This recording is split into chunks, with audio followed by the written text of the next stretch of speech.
안녕하세요. 저는 올해 경기도에 재수로 합격하게 된 초임 평범한 학생이고요. 우선 저의 소개를 간단하게 말씀드릴게요.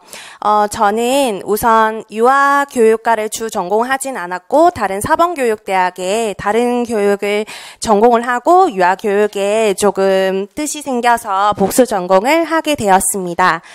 그래서 저는 졸업을 하고 작년 초수 시절에 최종에서 떨어지고 올해 한 번 더 도전을 하게 되어서 합격을 하게 되었고요. 우선 선생님들께 말씀드리고 싶은 건 이 시험은 우선 1년이라는 긴 기간을 가지고 하는 커리큘럼이기 때문에 우선 자신을 강하게 믿는 것이 정말 중요한 것 같아요. 저는 어느 누구보다도 좀 도끼가 좀 강해요. 그리고 뭔가를 한다고 마음을 먹으면 그거를 무슨 일이 있더라도 저는 끝까지 해내는 그런 의지가 조금 강한 편이거든요.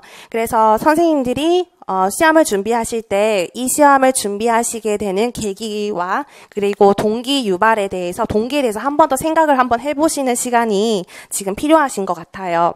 근데 저는 현장 경험이 없이 졸업 후에 바로 시험을 준비하게 되었는데 아무래도 좀 안정된 환경 속에서 아이들과 함께 만나면서 교육할 수 있는 이 기회가 굉장히 좋은 것 같아서 그런 동기 유발을 가지고 있었고요.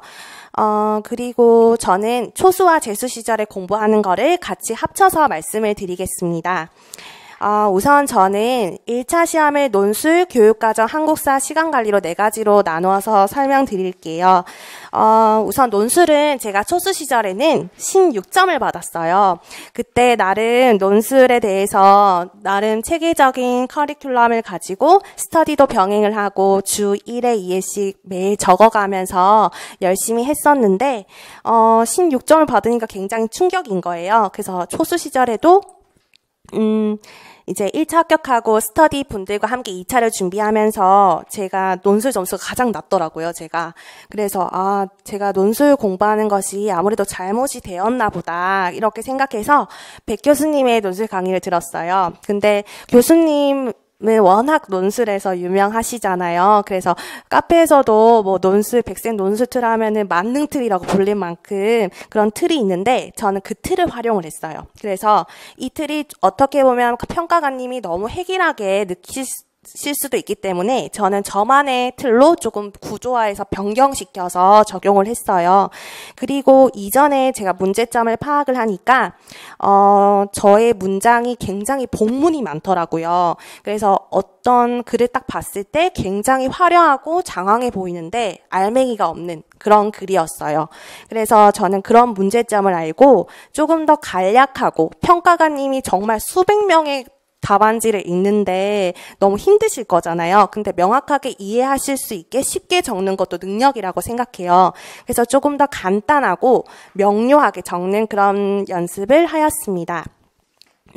그리고 백 선생님 강의와 함께 저는 잘된 모범 답안의 글을 저는 분석을 했어요. 그 분석을 했더니 공통적인 특징이 항상 논거가 명확하고 그다음에 그 문장도 굉장히 짧고 그다음에 키워드가 항상 들어가 있는 글이었어요. 그래서 저는 이 3가지를 꼭 지키려면서 논술을 연습했습니다.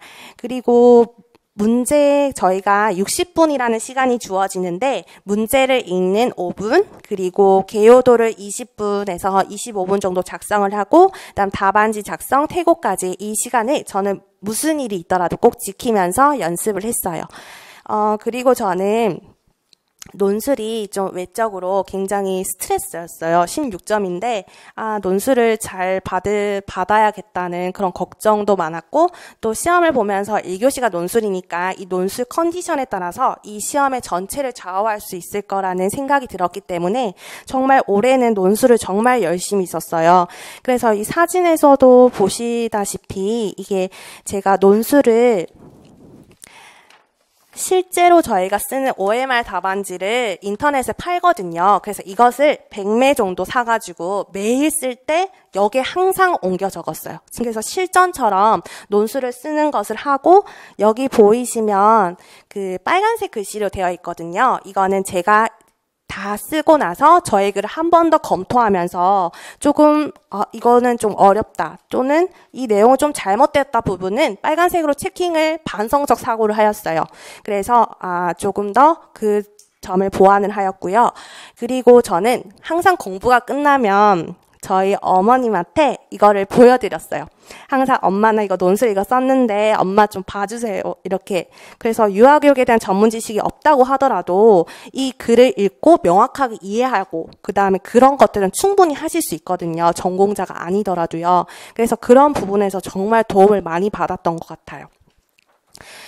그리고 제가 좀 외적으로 올해 논술을 보면서 느꼈던 게 논술 배점이 예고도 없이 바뀌었잖아요. 그래서 10점에서 15점은 바뀌었는데 특히나 또 역할 갈등이라는 그 배점 자체도 3점으로 배점이 되어 있는 거예요. 그래서 저는 개요들을 쓰면서 3점이면은 3문장을 써야 되는 거 아닌가라는 혼돈에도 빠졌어요. 그런데 저는 이 정의를 몰랐음에도 불구하고 교수님이 늘 말씀하시는 답안은 문제 속에 있다라는 그거를 꼭 기억하면서 문제를 분석을 했더니 역할 갈등이라는 개념을 몰라도 내가 부여된 역할이 있는데 다른 사람이 기대되는 역할과 일치하지 않았을 때 갈등이 발생할 수 있잖아요. 그래서 충분히 그렇게 풀어서 적을 수 있었어요. 그래서 제가 논술은 만점을 받았고요. 그리고 이게 아마 정답 처리가 됐던 것 같아요. 그래서 논술은 백 교수님만 따라가셔도 충분히 만점을 받고 그다음 선생님들이 직접 집에서 늘 계속 써보시고 반성적 사고를 하면서 꾸준히 연습하시는 것만이 답일 거라고 생각해요. 그래서 지금은 아무래도 여기 초수생 분도 많으시겠지만 처음에는 쓸거리가 잘 없잖아요. 아직 누리과정 공부도 안 하시는 분도 계시고 하니까. 그래서 차근차근 이제 200자씩 써보는 연습을 하시다가 나중에 점점 시험에 임박해 오면은 이렇게 자주 주기적으로 논술을 써보시고 다양한 논제를 접하고 이런 것들이 굉장히 중요한 것 같습니다. 네, 그리고 교육과정을 설명드리겠습니다. 교육과정은 크게 누리과정과 개론 부분으로 나누어서 말씀드릴게요. 우선 저는 서브노트를 만들었어요. 저는 초수 시절에도 만들었고 재수 시절에는 그것을 조금 더 보완해서 만들었습니다. 우선 저는 서브노트를 어떻게 만들어야 될지 잘 모르겠는 거예요. 그래서 흔히 저희 유치원 카페가 있잖아요. 그 카페에 돌아다니는 합격생님의 자료를 그대로 출력했어요. 그대로 출력을 하였는데 거기에는 좀 빠진 부분이 있는 거예요. 그래서 다른 분들의 어떤 자료를 보니까 또 괜찮은 부분이 있는 거예요. 그래서 두 개를 같이 출력을 해서 이렇게 바인더로 묶었어요. 네, 묶어가지고 예를 들어서 이게 부모교육 파트면 여기 보시면은 이거를 그대로 출력을 하여서 저만의 것으로 소화하려고 단면 출력하고 왼쪽은 부족한 부분은 제가 채워나가고 또 공부한 부분 이렇게 채워나갔어요. 왜냐하면 서브노트는 이걸로 계속 1년을 가야 되는 건데 제가 무턱대고 만들었다가는 혹시나 이게 잘못된 걸 수도 있고 하니까 그런 리스크를 줄이기 위해서 합격생님의 자료를 충분히 활용하였습니다. 그리고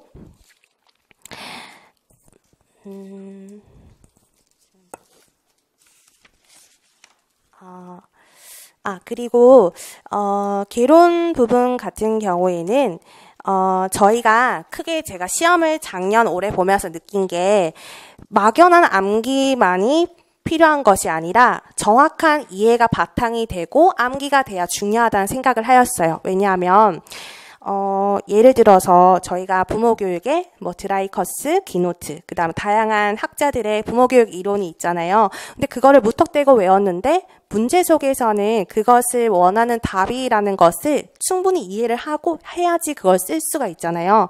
그래서 저는 올해 재수 시절에 강론서를 많이 읽었어요. 왜냐하면 백 교수님의 교재도 줄글로 되어 있듯이 올해 문제를 보면서 문제를 이해하는 것도 저희가 필요한 능력이더라고요. 그래서 이 문제에서 무엇을 원하는지 이것을 파악하는 것이 굉장히 중요한 것 같아요. 그래서 선생님들이 대학교 시절에 배우셨던 그 강론서들 버리시지 마시고 충분히 공부하시다가 궁금한 점이 있으면 찾아보는 그 과정도 다 도움이 되거든요. 그것들이 또 오래 무의식, 전의식 속에 남아서 언젠가는 그게 발현이 될 거란 말이에요. 그래서 강론서를 읽으시는 그 과정이 문제를 이해하는 능력도 되고 또한 선생님이 모르시는 것들을 충분히 이해할 수 있는 그런 철학적인 바탕이 될 거라고 생각합니다. 그리고 그리고 개론이랑 누리과정을 공부할 때 저는 백지 쓰기를 했어요. 그러니까 공부를 하고 제가 이것을 어떻게 선생님들이 말씀을 하시면서 쓰시면서 공부를 하시든 제가 아는 것과 모르는 것이 무엇인지를 명확하게 파악하는 것이 중요하다고 저는 생각해요. 그래서 저는 저희만의 카페를 굉장히 많이 활용했거든요. 근데 거기 보니까 어떤 고득점 선생님의 말씀이 자신은 모르는 것과 아는 것을 구분하는 것이 굉장히 중요한데 이때 제일 좋은 방법은 백지 쓰기다. 이 백지 쓰기는 A4 용지를 한 장을 딱 갖다 놓고 제가 아는 걸 부모 교육이다 하면은 부모 교육에 대해서 아는 것을 다 쓰는 거예요. 그냥 책을 딱 덮고 지금은 아직 이 과정이 무슨 말씀이신지 잘 모르시겠지만 처음에는 부모 교육의 어떤 목차 같은 것들을 딱 적어두시고 거기에 관련돼서 처음에 한 단어라도 연필로 한번 써보시는 거예요. 그러면은 그것을 다시 책을 펴고 채점을 하는 그 과정에서도 그 내용이 명확하게 이해가 되고 또한 조금 더 확실히 개념을 이해할 수 있을 거라고 생각합니다. 그래서 제가 한 걸 한번 보여드릴게요.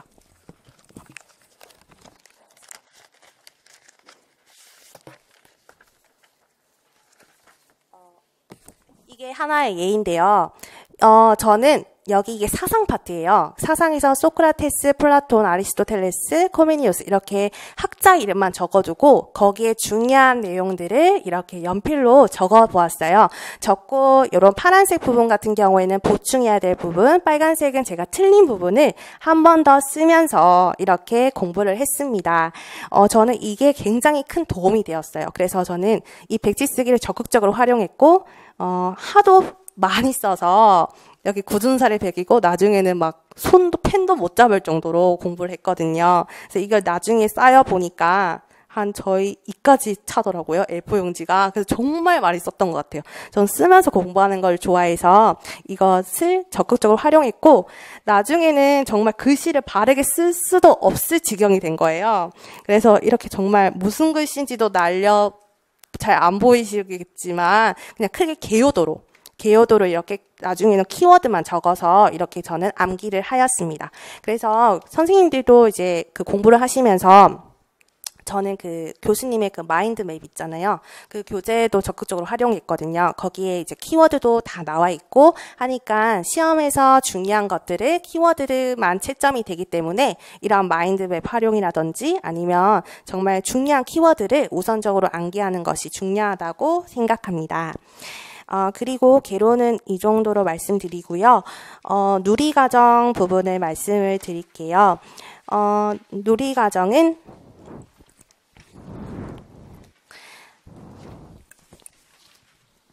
누리과정도 마찬가지로 서브노트를 만들었습니다. 이것은 제가 합격생 자료를 활용하진 않았고요. 교수님의 책의 목차를 보고요. 가장 중요한 제목 부분 있잖아요. 그 제목 부분을 다 적고 예를 들어서 신체 운동 건강이라고 하면 건강 파트, 영양 파트 이렇게 다양하게 나뉘잖아요. 그래서 그것을 중점적으로 우선 워드를 쳤어요. 제가. 그래서 워드를 치고 그 다음에 필요한 부분이나 아니면 공부하는 부분들은 제가 따로 여기에 쓰거나 아니면 잠시만요.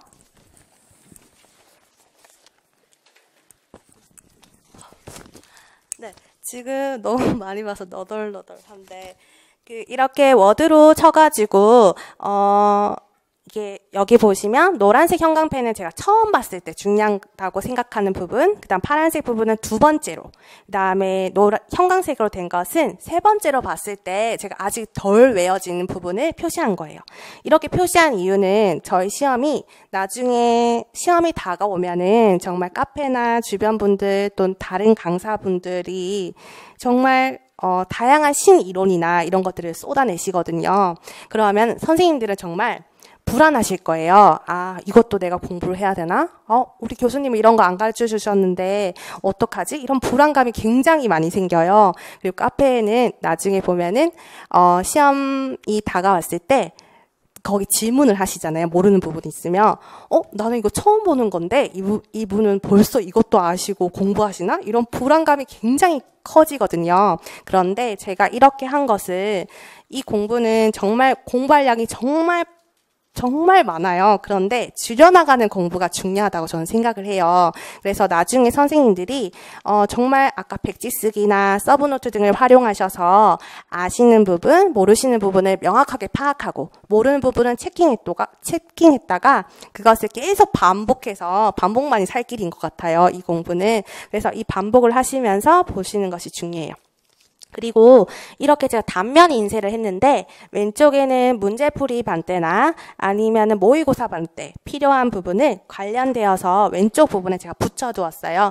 그리고 나중에 필요한 신이론이나 아니면 다른 강론서에서 제가 참고했던 부분들을 여기에 다 모아두었어요. 그래서 시험장에는 아까 개론과 누리과정, 서브노트 이 두 것만 들고 가도 될 정도로 저는 이렇게 하였습니다.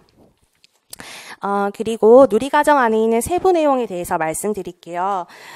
저는 세부 내용을 해설서와 지침서를 처음엔 정말 보지 않았어요. 왜냐하면 이거를 보니까 정말 줄글로 되어 있고 그 다음에 보니까 다 그 말이 그 말인 것 같고 이게 별로 들어오지가 않더라고요. 근데 이게 선생님들이 공부를 하시다 보면 해설서를 읽으시면 이것이 이 이론과 연결되는 내용이다라는 생각이 드실 거예요. 그래서 그때는 이 해설서를 읽으시면서 선생님이 미리 익혀두셨던 내용을 조금 더 다지시거나 아니면 제가 올해 또 시험을 보니까 세부 내용이 또 중요하더라고요. 그 내용을 읽으실 때에는 선생님이 조금 더 집중력이 강한 시간 있잖아요. 그런 시간대 이거를 틈나는 대로 세부 내용과 유의점 이런 것들을 명확하게 이해하시는 것이 필요할 것 같아요. 근데 저는 솔직히 이번 시험에서는 이 해설서 부분은 저는 버렸거든요. 그냥.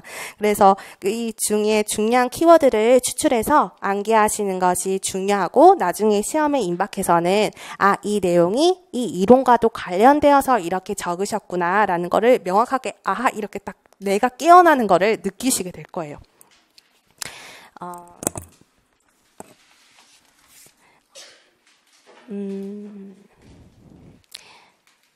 네, 그리고 이쯤 설명을 드리고 저는 그 하루 일과를 일단 말씀을 드리겠습니다. 생활관리 측면과 그 다음에 하루 관리를 어떻게 했는지 설명드릴게요. 저는 재작년이죠. 재작년에 저는 초수 시절에 정말 열심히 공부했어요. 이 시험은 10시간, 12시간 공부해야 되고 3년을 잡아서 공부해야 된다. 임용고시다. 이런 생각 때문에 저도 그거를 따라하려고 정말 열심히 공부했어요. 도서관에서 매일 출근해서 10시간 찍고 3월 달부터 12시간씩 하고 이렇게 했어요. 그래서 1차를 작년에는 컷에서 1점 높았어요. 1점 높아서 1차 합격을 했는데 최종적으로 불합격을 했어요. 작년에. 그래서 저는 그 최종 합격자 명단에 없습니다라는 그 문구를 딱 보는 순간 1년 동안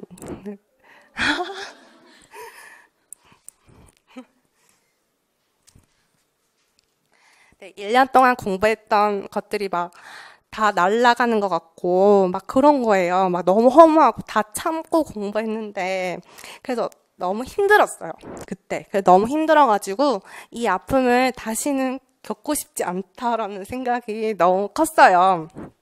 그래서 그것 때문에 굉장히 방황을 많이 했어요. 상반기 때는 내가 여태까지 뭐 했나 이렇게 생각했지만 가족분들이 다 옆에서도 이게 나중에 다 힘이 되고 다 양분이 될 거다. 언젠가는 다 빛을 발하고 내년에 꼭 되면 되지라고 정말 기운을 많이 주셨어요. 그래서 저는 상반기 때 그 마음을 잡는다고 너무 힘들었어요. 그래서 저는 올해는 정말 독하게 공부를 했거든요.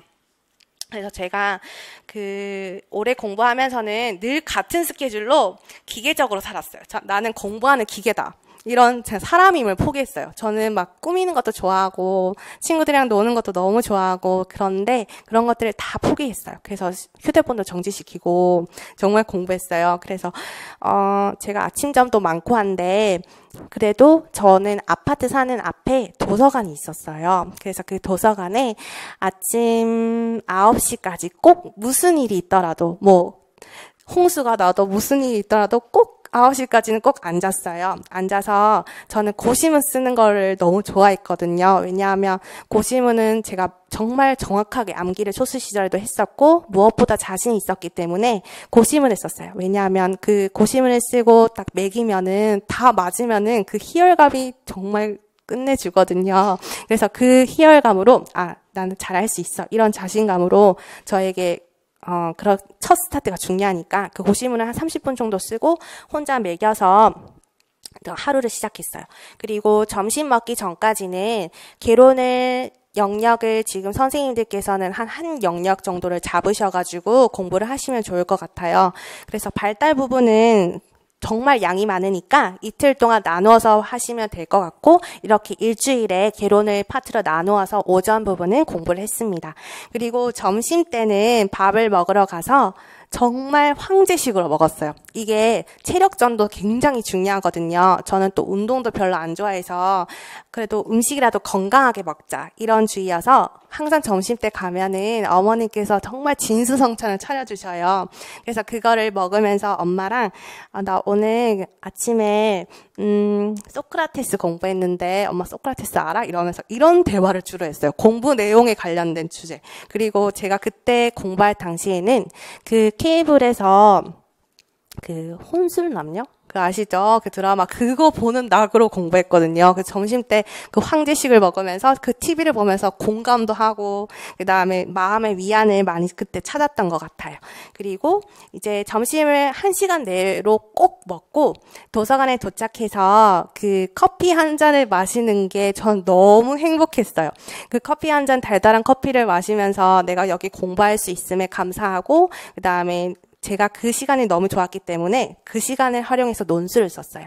논술을 1시간 동안 쓰고 30분 동안 반선적 사고를 하고 그리고 잠깐 앞에 산책을 조금 30분 정도 했다가 놀이과정을 공부를 했습니다. 유아교육과정을 나중에 시험 앞에 두고는 하루에 한 영역씩 이렇게 꾸준히 돌렸어요. 그래서 저는 자부할 수 있는 게 이 패턴을 시험 준비할 때부터 끝까지 안 지킨 날이 없어요. 그 일주일에도 단 하루도 안 쉬었어요. 저는 월요일부터 일요일까지 계속 공부했고 그 다음에 일요일 오전에는 너무 힘들다 싶으면 조금 잠을 보충한다든지 아니면 엄마랑 아빠랑 맛있는 걸 먹으러 간다든지 이런 식으로 하고 뭐 영화를 보면은 더 놀고 싶거든요. 그래서 이런 것도 아예 전 하지 않았어요. 그냥 그렇게 해서 공부를 했고요. 그다음에 그리고 저는 공부하면서 또 큰 낙이 두 가지가 있었는데 한 가지는 점심 먹고 커피 마시는 거랑 두 번째는 그 스탑워치 있죠. 저희 맨날 공부할 때 스탑워치를 쓰잖아요. 근데 전 스탑워치를 하루에 정말 시험 임박해서는 12시간도 하고 그 전에는 10시간, 8시간에서 10시간은 꾸준히 했던 것 같아요. 공부는 양보다는 정말 질이거든요. 근데 나중에 시험을 막판에 두고는 질이 정말 양도 중요해요. 왜냐하면 이 시험은 경쟁 시험이기 때문에 다른 선생님들보다 뭔가 차별화되고 내가 더 많은 것을 알고 있어야 되기 때문에 그런 생각을 가지고 있으니까 이런 스탑워치를 화장실 가는 시간도 빼고 잡념이 드는 시간도 빼고 다 빼서 저는 했어요. 그래서 도서관에 이제 짐을 싸고 집에 이제 한 11시쯤에 가거든요. 그러면 스탑워치에 딱 12가 찍혀 있잖아요. 그럼 너무 기분이 좋은 거예요. 그래서 엄마한테도 자랑하고 나 오늘 12시간 찍었다 이러면서 엄마 나 내일 맛있는 거 해줘 막 이러면서 그게 너무 좋았어요. 그래서 저는 공부 시간 스터디도 했었거든요. 그 온라인으로요. 그래서 그거를 항상 인증을 하면은 내가 제일 1등으로 많이 하고 있고 이러면 나에 대한 자신감도 있고 내가 잘하고 있구나 이런 것도 명확하게 느낄 수 있던 계기가 되었던 것 같아요. 그리고 이렇게 1차 시험 준비에 대한 건 마치고요. 그 다음에 2차 시험에 대해서는 간단하게 말씀드릴게요. 2차 시험은 선생님들이 지금 명확하게 말씀드려도 잘 안 와닿으실 거예요. 그리고 저는 이번에 준비를 하면서 느낀 게 1차 고득점이 정말 중요한 것 같다는 생각이 들었어요. 왜냐하면 초수 시절에는 제가 컷 근처 점수로 합격을 해서 2차 준비할 때도 너무 불안했거든요. 너무 불안하고 저는 경기도를 지원했는데 아무리 변별력이 높은 지역이라고 하더라도 내가 과연 뒤집을 수 있을까? 난 유아교육 전공자도 아니었고 주전공자가 아니었고 현장 경험도 없는데 내가 잘할 수 있을까? 이런 스트레스가 정말 더 많아서 제대로 준비할 수가 없었던 것 같아요. 그래서 올해 준비하면서도 느낀 게 1차 고득점이 정말 하면은 나중에 2차 준비하실 때도 조금 더 수월하게 하실 수 있고 또한 이게 나중에 1차 공부가 2차 공부하고 다 연결되거든요. 그래서 지금 선생님들 1차 준비하실 때 미리 뭐 따로 막 2차 준비를 해야 된다고 막 수업 실현도 하시고 막 이러시지 마시고 차라리 강론서를 많이 읽으시거나 아니면 틈날 때 지도서 같은 거 몇 번씩 한번 보시거나 좀 1차 공부에 조금 더 주의를 기울였으면 좋겠어요. 그다음 2차는 제가 초수 때 저 수업 실현은 좀 고득점으로 받았어요. 그때 저는 초수 때 백 교수님 강의를 들었거든요. 그때 백 교수님 강의를 선택한 이유가 경기도를 집중적으로 대비를 해주시고 또 다른 저희 평가하시는 면접관님 있죠. 면접관님을 하셨던 분을 직접 초빙하셔서 1대1로 지도를 해주시고 저희가 한 거를 찍어서 메일로 늘 보내주셔서 그 점이 너무 좋아서 저는 백 교수님 강의를 신청을 했었어요. 근데 백 교수님이 늘 강조하시는 게 면접이나 수업 실현 때 크게 인사하고 자신감 있고 또한 마지막에 구호 있잖아요. 그런 거 외치시는 것도 굉장히 강조를 많이 하셨거든요. 그래서 저는 그것도 약간 이번 2차 때 좋은 점수를 받을 수 있었던 원인인 것 같아요. 그리고 백 교수님이 제가 의상을 고를 때도 정말 고민을 많이 했었는데 교수님께 직접 막 되게 바쁘신데도 제가 다 백화점에서 이제 옷 고르러 다닐 때 입고 보냈더니 이게 더 좋을 것 같다라고 한 옷을 제가 입고 갔었거든요. 그래서 최종 합격을 했으니까 선생님들도 나중에 고민 있고 이러시면 교수님께만 의지하고 도움도 요청하시면 상세하게 잘 알려주시니까 좋을 것 같아요. 그리고 저는 면접 때는 저는 크게 이렇게 떠는 스타일이 아니에요. 막 얼굴에 막 철판도 잘 깔고 자신감은 정말 많고 자신감에 대해서는 제가 피드백을 잘 받아본 적이 없고 해서 자신감을 늘 가지고 있었지만 조금 저의 문제점은 조금 제가 다루지 않은 내용이 나왔을 때 좀 당황하는 게 있어요. 그래서 저는 예상 면접 리스트를 제가 만들었어요. 그러니까 예를 들어서 선생님의 교직관은 무엇이라고 생각하십니까? 이런 리스트를 1부터 한 100까지 쫙 만들어서 거기에 대한 답변을 다 제가 만들어서 그걸 외웠어요. 그냥 어떤 문제가 나오더라도 이걸 술술술 말할 수 있도록 전부 다 외웠어요. 면접은 뭐 인성도 중요하지만 당황하지 않고 자신감 있게 말하는 태도, 교사다운 미소 이런 것도 중요하기 때문에 이런 내용은 이렇게 외웠습니다. 그래서 면접은 자신감, 미소, 그다음 문제에서 요구하는 조건 3가지를 말하라고 하면 3가지를 무조건 지켜서 말씀하시는 것이 중요하고요. 집단 토의는 교사다운 용모, 그다음 의사소통 능력, 그리고 다른 선생님의 의견을 경청하는 태도가 중요합니다. 저는 집단 토의 때 워낙 좀 운이 좋아서 정말 좋으신 선생님들과 함께 들어갔었는데 높은 점수를 받으시는 분들을 보면 다른 선생님들의 이야기를 이렇게 듣고 정말 따뜻하게 말씀하고 그다음에 선생님들이 하실 때 명확하게 이 사람이 무슨 말을 하고 있는지 또는 정확한 교육적 용어 있죠. 그리고 예를 들어서 뭐 평가에서 사회성 측정법, 그다음에 뭐 부모교육 이론에 아키노트 이런 부모교육 이론이 있었다. 이런 정확한 교육학적 용어를 쓸 때 그 평가관님이 이렇게 체킹을 하시더라고요. 그래서 이것이 다 점수로 요인이 되는구나. 그래서 수용 경청도 중요하지만 선생님들의 명확한 생각을 정확하게 전달하는 것도 중요하다고 저는 생각합니다. 그리고 그 외적으로 저는 경기도를 준비해서 경기도의 정책을 교육청에 들어가서 다 뽑고 현직에 계신 선생님들께도 부탁을 해서 요새 중점되고 있는 정책이 무엇이냐라고 다 물어서 그거를 받아서 그냥 싹 다 외웠어요. 그냥 뭐 스터디하는 시간 외에는 그냥 그런 정책을 혼자 공부하면서 1차 공부했듯이 그냥 싹 다 외워서 면접이나 수업 나눌 때 다 적용할 수 있는 소스들이기 때문에 그것도 준비하시면 좋을 것 같습니다.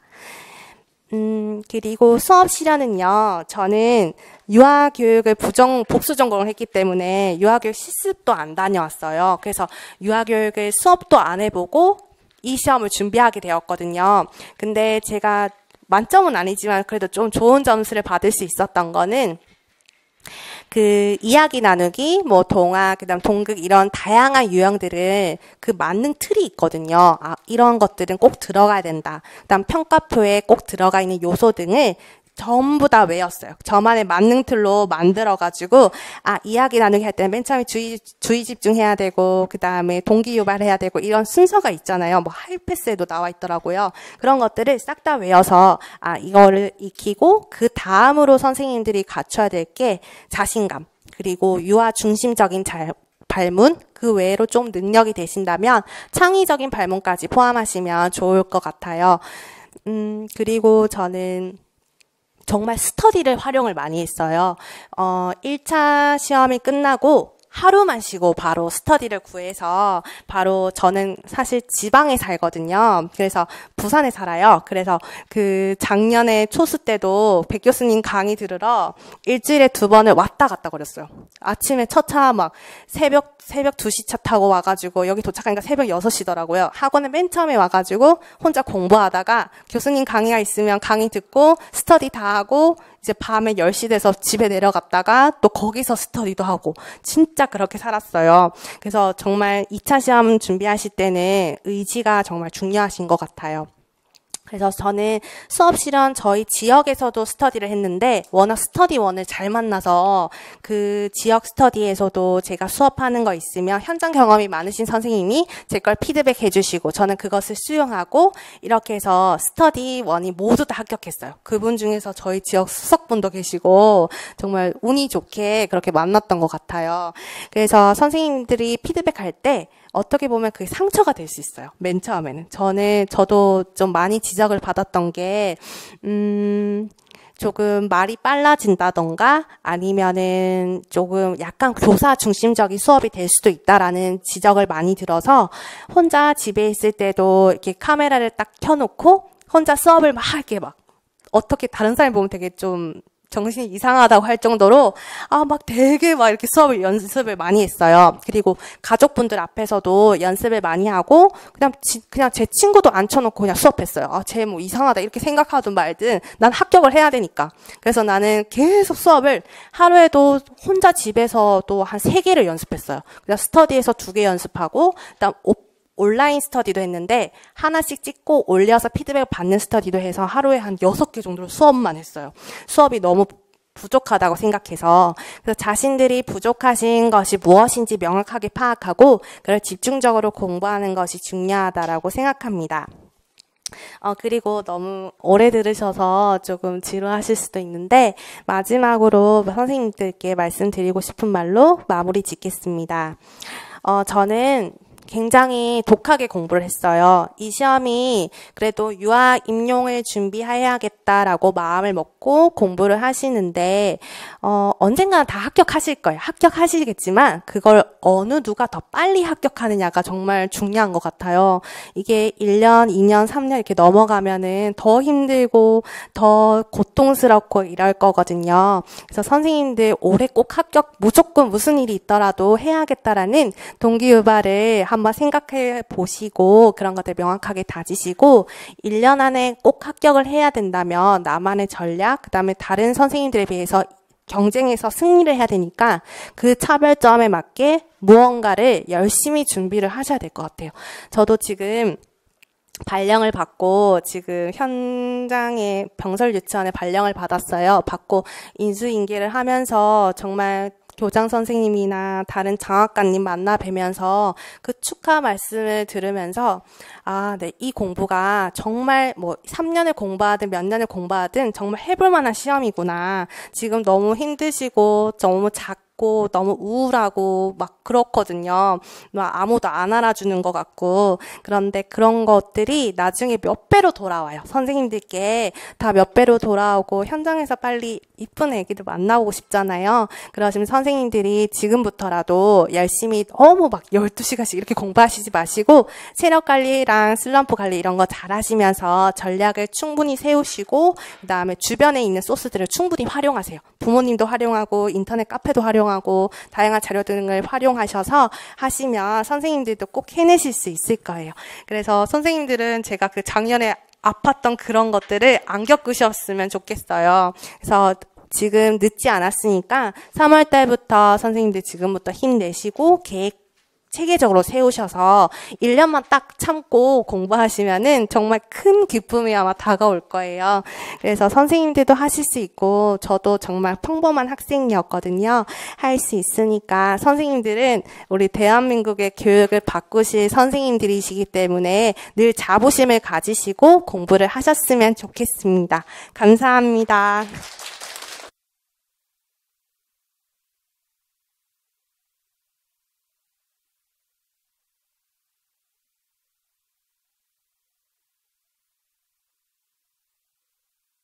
자, 오랜 시간 앉아 있었죠. 자, 근데 합격이 쉽지는 않다. 그 여러 가지로 메시지를 얻었을 거예요. 그래서 여러분들이 이제 합격 수기도 있고 이 내용들에 관해서 여러분들이 내 것으로 만들어야 돼요. 그래서 집에 가서 뭘 베껴 써봐야 돼요. 이 합격 수기를 한번 베껴 써보세요. 그러면 그 마음이 전달이 될 거예요. 내가 어떻게 해야 되는지 그런 것도 생각해 주시고 혹시 질문 있습니까? 네, 너무 자세히 해서 질문이 없는 것 같아요. 일단은 너무 오래 했기 때문에 이제 마무리하고 여러분들이 필요한 거는 또 페이퍼를 통해서 더 할 수 있도록 하고 나중에 또 기회가 되면 이제 다른 선생님도 초빙할 테니까 그때 더 도움을 받았으면 좋을 것 같아요. 자, 일단 나오시고 그래도 여러분들 좀 도움이 됐죠? 빨리 됐다고 해. 그래서 아주 상세히 준비를 잘해 오신 것 같아요. 그래서 박수 한번 크게 쳐주세요. 여러분도 내년 이맘때 합격 사례 발표했으면 좋겠습니다. 알겠죠? 자, 우리 크게 박수 치고 무슨 학교 할 거예요? 수서학교 외치고 마무리를 하겠습니다. 준비 시작! 수서학교! 네.